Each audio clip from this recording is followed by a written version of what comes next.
In Apex, we will now simply import FEM. We will pick the exported smoothed file. No need to preview the PDF file. Just make sure that your units are consistent with what you've worked on previously, and we can import the file. So just a summary of what was imported, the number of elements, etc.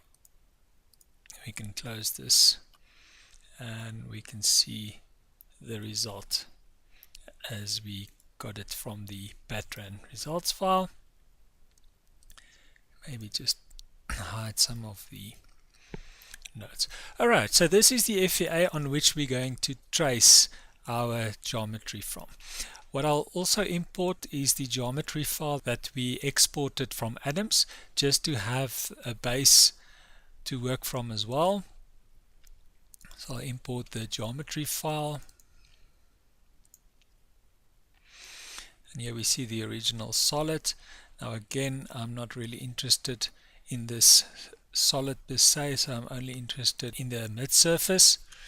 So I'll just use the same procedure to create a mid-surface from, and I can delete this solid that I have. Now we will move to the sketching environment, where we will create our new surface from. I will start by projecting this surface onto the sketching plane. First of all, I'm picking the plane on which I want to create my sketch.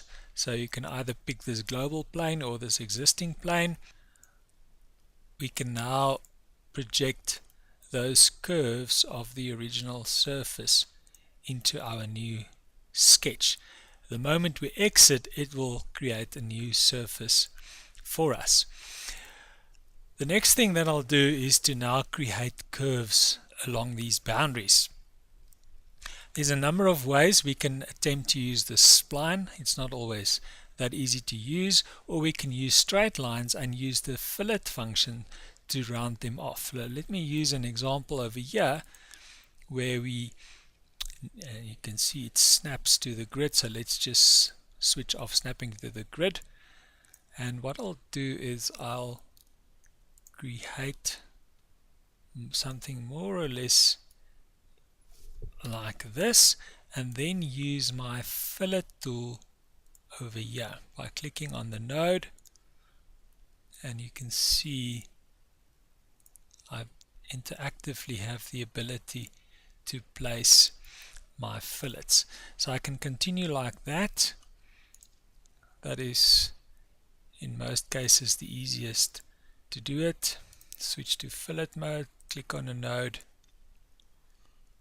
and round these sharp corners to convenient values, and continue like that. As you can see over here, we might need to be a little bit more inventive to do that properly. We can also use two lines to create a fillet from instead of a corner. So we can pick corners or pick two lines. Either way, we have the ability to create something like that, and if there's something that we don't want, we can just trim it off.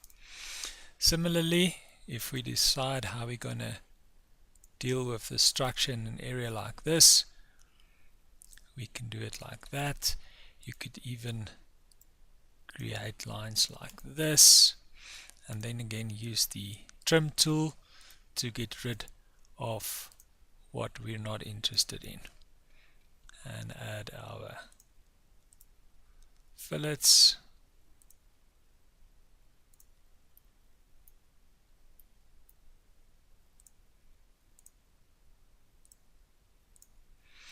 So in a very short time we can generate the CAD file that we want.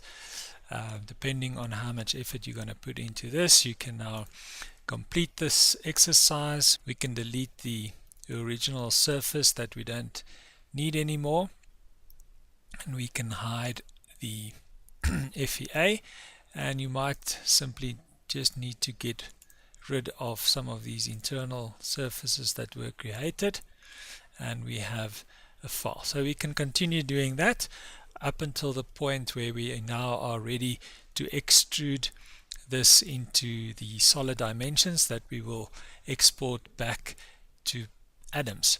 So assuming this was the final stage, we would simply extrude it into half the thickness to this side as well as half the thickness to that side, so that we have an overall dimension of 50 millimeters as before. And now we have a part that we can now export again as a parasolid. Important to switch from BDF format to parasolid format, where we can now export this solid and import it into Adams.